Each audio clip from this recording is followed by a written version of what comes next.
Bored of us already? What's up, big dog? What's up? I'm good, man. How are you? Usually it's you who gets the call to step in last minute. So how is it being on the other side of that equation? It's kind of funny, you know. It's kind of cool. It's like, because I know what people go through, because I've been on that side so many times. So it's kind of like yeah, I know what you're going through. Yep. I had to do all that. I got to cut weight real fast, and I got to do that too. Yeah, I had to do that. So it's kind of cool. But at the same time, I'm glad that somebody stepped up, you know. I was kind of like, damn, I got certain goals, you know, I want to be at, and I ain't trying to miss my checks. Yeah. We'll start at the beginning. How disappointing was it when Dan had to pull out? I know that's a fight you've wanted for a while. That's a fight he's wanted for a while. How annoying or frustrating was it to hear that fight had to be scrapped? Oh, yeah, it really sucks, you know, because I have fight a night on it. But I think me and Jalen going to do our thing too. My most important thing is setting out classics, you know, stuff that could be watched, something that's timeless, you know, and keep getting those fight of the night awards. Yeah. So that's where I was really at with it, but I think Jalen gonna do the same thing. Yeah, he's a good fighter, man. He comes in, he always brings it as well. His fight with Dan last time was a good scrap, both back and forth. What are you expecting from him on fight night? And you expecting him that even though he's got short notice, he's still going to bring it? Oh yeah, of course. Especially in that first round or two, he comes really hard, you know. So I'm expecting that from him. You know, be careful, make sure I don't make any mistakes, and then I'm gonna go in there and try to take his head off. As the guy who always steps up on these occasions, how pissed off would you have been if none of the other lightweights had stepped in to fight you? Yeah, I would have been pissed. Yeah, I would have been pissed. But apparently, there was like a few guys sticking their hands up. I didn't even see Jalen stick his hand up, which was kind of crazy. It was like I saw like 5 other guys say, pick me, and they picked the guy that he didn't even stick his hand up. But I think the UFC got their own ideas of what they wanted to do. Yeah. Where are you expecting with a win after this? Are you expecting them to try and rebook that Dan fight, or do you think maybe this will push you up a little bit further? Man, he just broke his arm again. I don't know. He need to take a good rest. I'll probably be busy. I'll probably fight twice before he even comes back. But yeah, who knows? I don't pay attention to none of that, brother. I pay attention to the money. I pay attention to setting my goals, and whatever else happens between that, whatever happens. Last one from me. I know exactly what you live for in this game is to put on exciting fights. How excited are you to put on a big one in front of this Austin crowd? Man, Austin, it's the first time in Austin, but last 2 times I did Texas, I got a good reception here, you know. I felt the love. It was the first time I felt like important, where the crowd was kind of chanting for me and stuff, and it kind of gave me that first time I felt like, man, this is what I work for. So this one for me here being in Texas is special to me. Like I really want to put my heart out there on this fight, you know. So that's what it is for me. Texas is going down. Hey, Bobby. How you doing, sir? I'm just curious if you could let us in on a little bit of the details about those goals that you have laid out for yourselves. Goals. Buy all my kids' homes. Make sure they're paid off. I thought I was gonna drop 5 classics back to back, and you guys have been seeing them right as I've been doing them. So those are my goals. Make sure I'm dropping classics. I keep getting these awards that lets me know, okay, I'm lining up right where I need to be. Those are my goals. Gotcha. Is there any disappointment that this fight isn't 5 rounds like the one with Dan was scheduled to be? Not really. Like, who else wants to do their job for longer, you know? You want to get off work early. You don't want to get off work late. I like the aspect of it, like it's to the death type of thing, you know? And when we find the right fights and it's a main event, I'm down, you know? But shit happens. Maybe it wasn't meant to be. Gotcha. And in terms of like your fighting career and like you said, putting out these classics, right? Yeah. There's a big milestone event coming up, UFC 300. Do you want to be on that card if possible?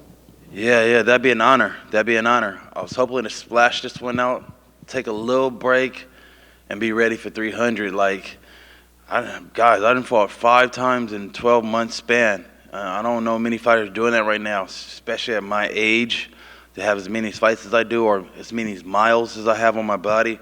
So I'm just really trying to do something different, trying to really put out that next level of fighting, show guys that the younger guys, hey, this is how it really go, you know, especially if you want to make some money, because this sport, you'll be in, you'll be out. We got to get our money out here. Actually, off the back of that, Paddy Pimblett said if he beats Tony Ferguson, he would like you at UFC 300. He really said that? I believe he did. Somebody sent me that, but like, you know, with Instagram and stuff, you'd be like, man, did they make this up? Did they just put the words in?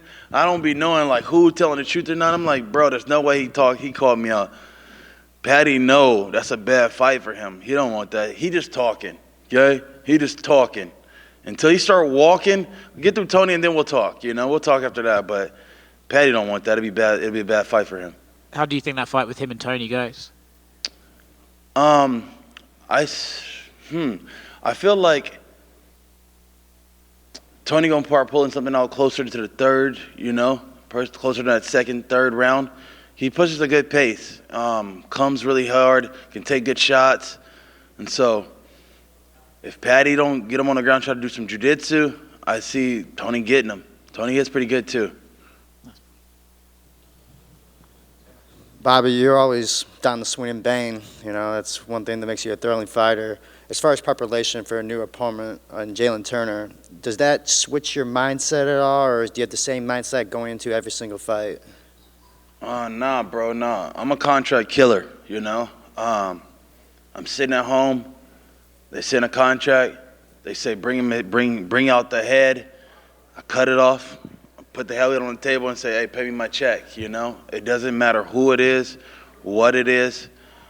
Like, all this, that's all the other stuff. Like I said, it's the goals. Are you hitting your goals? Every goal I put, I'm trying to hit. And so I don't even think about fighters or any of that stuff, game plans and blah, blah, blah. I'm here to take his head off. That's it. And if you do emerge victorious, is there someone you specifically want to call out? Is there someone that you want a taste of? Do I want to call somebody out? No. I'm that guy, and I'm going to keep trying to prove it. Wait till we get to Texas. If you there, watch and see who they going for the most and see who gets the most impact. I'm going to have the biggest splash, I promise you that. And so I'm that guy. They're going to be calling me, just like calling for me. Just like when this opponent fell out, I knew there was going to be guys that stick their hand up because just to say they did that dance with me, you know?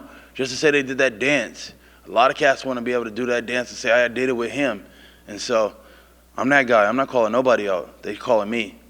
Do you see Jalen coming out with like a specific game plan against you? I mean, you like the swing and bang. So specific game plan against me?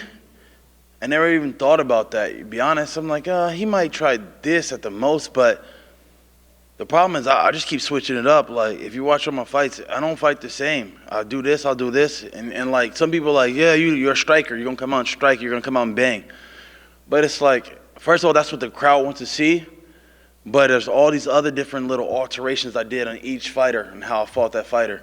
So I'll figure out when we get out there on our reads. I'll make my reads on him and go, oh, you trying to do this? Oh, you want to do that? All right, now I'm going to fight you like this. Any King Green prediction? No, I don't got no predictions. I let God be the predictor. I just want to go in there and make sure that it's a solid fight.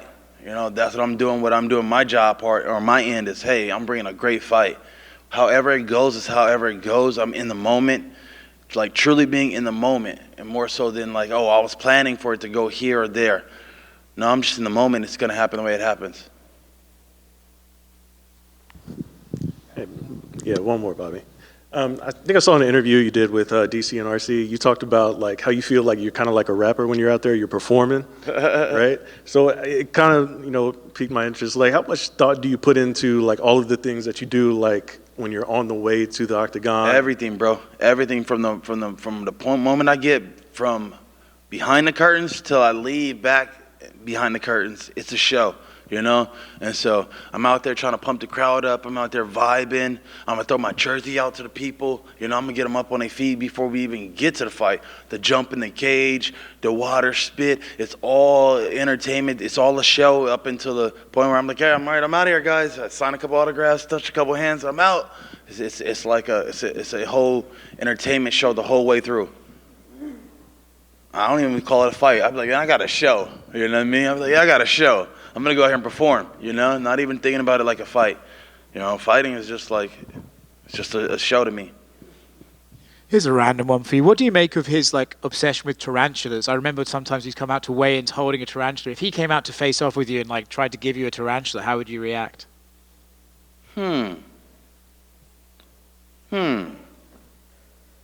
That'd be a first.